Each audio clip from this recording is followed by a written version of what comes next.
Tagar Institute, Jurnalisme dan Riset.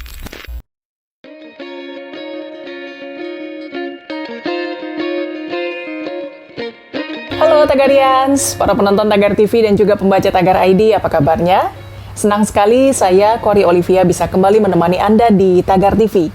Hari ini saya ingin membacakan ulasan pilihan redaktur Tagar tentang sejarah Provinsi Kalimantan Utara. Awalnya Kalimantan Utara adalah bekas wilayah Kesultanan Bulungan. Kesultanan Bulungan diperkirakan berdiri sejak abad ke-16 Masehi, tapi baru mulai dikelola secara sistematis pada abad ke-18. Karena saat itu pemimpin kesultanan telah menyandang predikat resmi yaitu sultan, seperti layaknya di aturan kerajaan.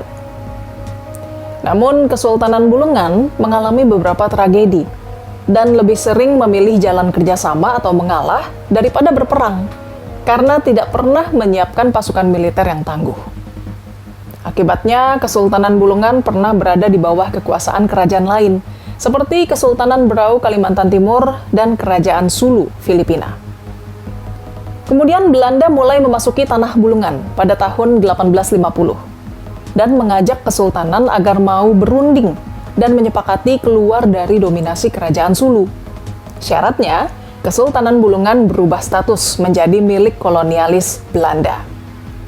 Saat itu Kerajaan Sulu tidak mampu melawan Belanda, karena di Filipina juga sedang terjadi peperangan dengan Spanyol. Pada tahun 1853, Belanda resmi menguasai Kesultanan Bulungan secara utuh. Belanda berjanji akan membantu Kesultanan Bulungan jika ada serangan dari kerajaan lain. Pasukan Kesultanan juga mendapat dukungan dari tentara Belanda, bukan hanya sekedar mampu mengusir perompak laut. Akhirnya, tentara kolonialis Belanda mengubah kekuatan pertahanan di wilayah kekuasaan Kesultanan Bulungan. Kemudian pada tahun 1941, Jepang mendarat di Kalimantan Utara dan juga menguasai wilayah Kesultanan Bulungan. Pada tahun 1942, Jepang berhasil merebut kota minyak Tarakan dari tangan Belanda.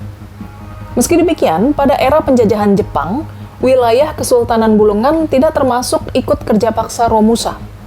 Ketika di daerah lain di Indonesia banyak yang menjadi korban Romusa. Diduga ada perjanjian, selama tidak ada kekerasan dan korban jiwa, Jepang diizinkan membangun basis kekuatan di Bulungan sambil berbagi hasil alam. Pada tahun 1945, ketika Indonesia merdeka, Kesultanan Bulungan ikut masuk dalam kedaulatan NKRI. Kesultanan sepakat bergabung dengan Indonesia di bawah kesepakatan Konvensi Malinau yang dihadiri seluruh Raja Nusantara pada 7 Agustus 1949. Setelah Belanda mengakui kedaulatan Indonesia, wilayah Bulungan menerima status sebagai Suap Raja Bulungan atau wilayah otonom di Republik Indonesia pada tahun 1950. Lalu Kalimantan resmi menjadi provinsi di Indonesia melalui Undang-Undang Darurat Nomor 2 Tahun 1953 tentang pembentukan Provinsi Otonom Kalimantan. 3 tahun kemudian, Undang-Undang Darurat itu diganti menjadi Undang-Undang Nomor 25 Tahun 1956 yang memecah Provinsi Kalimantan menjadi Kalimantan Barat, Timur, dan Selatan. Saat itu Kalimantan Utara masih menjadi bagian dari Kalimantan Timur.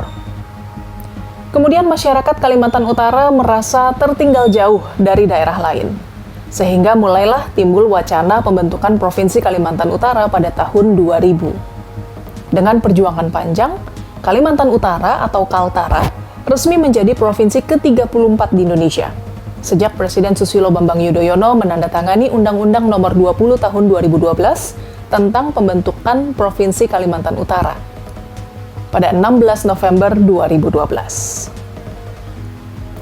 Di sektor pariwisata, wilayah ini memiliki beragam destinasi wisata, seperti Pantai Tanah Kuning 2, Terumbu Karang Malingkit, Air Terjun Binusan, dan wisata Patok Sebatik. Tagarians, demikian ulasan pilihan redaktur Tagar hari ini tentang sejarah Provinsi Kalimantan Utara. Subscribe YouTube channel Tagar TV dan klik loncengnya juga untuk mengikuti video menarik membahas topik terhangat hanya untuk Anda. Saya Kori Olivia, Tagar TV.